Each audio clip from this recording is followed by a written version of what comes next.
Sorry, Bhajpa प्रवेशाबाबत पुन्हा एकदा चव्हाणांनी छेडलं आहे, तर काय प्रतिक्रिया?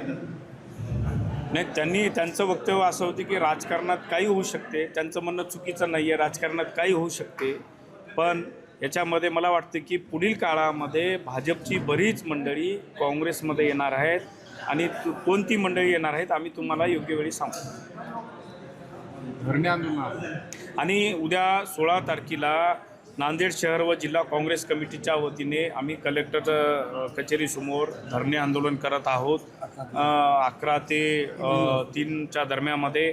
त्याच्यामध्ये जी पिस्टन फाईल चे मुद्दे आहेत, त्याच्यामध्ये अमेरिकेसोबत जो केलेला करार आहे आणि त्याच्यामध्ये जे अहिल्याबाई होळकर यांनी जे मणिकर्णिका घाट त्या ठिकाणी वाराणसीला उभारला होतं, ते पाडण्याचं काम या भाजपधार्जिन सरकारनं त्या ठिकाणी केलेलं आहे. असे अनेक मुद्दे त्या ठिकाणी धरणे आंदोलनामध्ये आम्ही उपस्थित करणार आहोत.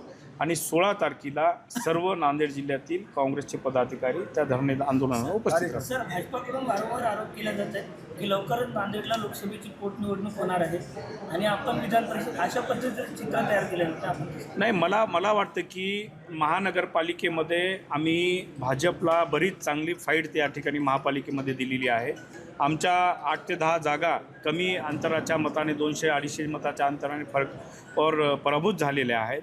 त्याच्यामुळं भाजपने कुठंतरी आमची धसकी घेतलेली आहे आणि ग्रामीण भागामध्ये काँग्रेसची कार्यकर्ते मंडळी अधिक चांगल्या प्रकारे सक्षम आहेत आणि काँग्रेसच्या कार्यकर्ते मंडळीचं खच्चीकरण व्हावं, कुठंतरी संभ्रम निर्माण करावं, ह्याच्यासाठी हेतू परस्पर ह्या अफवा काही फेक अकाउंटवर पसरवण्याचं काम काही लोकांनी केलेलं आहे. मी तसा माननीय SP साहेबांना माझं पत्र पण दिलेलं आहे की त्या फेक अकाउंटवर कारवाई व्हावी आणि असं कुठलंही नाही. आम्ही माननीय राहुलजी गांधी यांच्यासोबत काम करणारी मंडळी आहोत, त्यांचा आदेश मानणारी मंडळी आहोत आणि निश्चितच मी काँग्रेसचा सच्चा कार्यकर्ता आहे, पाईक आहे आणि भविष्यातही काँग्रेस नांदेड जिल्ह्यामध्ये वाढवण्यासंदर्भात आम्ही सर्व मंडळी प्रयत्न करणार. सर, जिल्हा परिषद निवडणुकीची तयारी तुम्ही भोकर मतदारसंघात करणार आहात, काय नेमकं?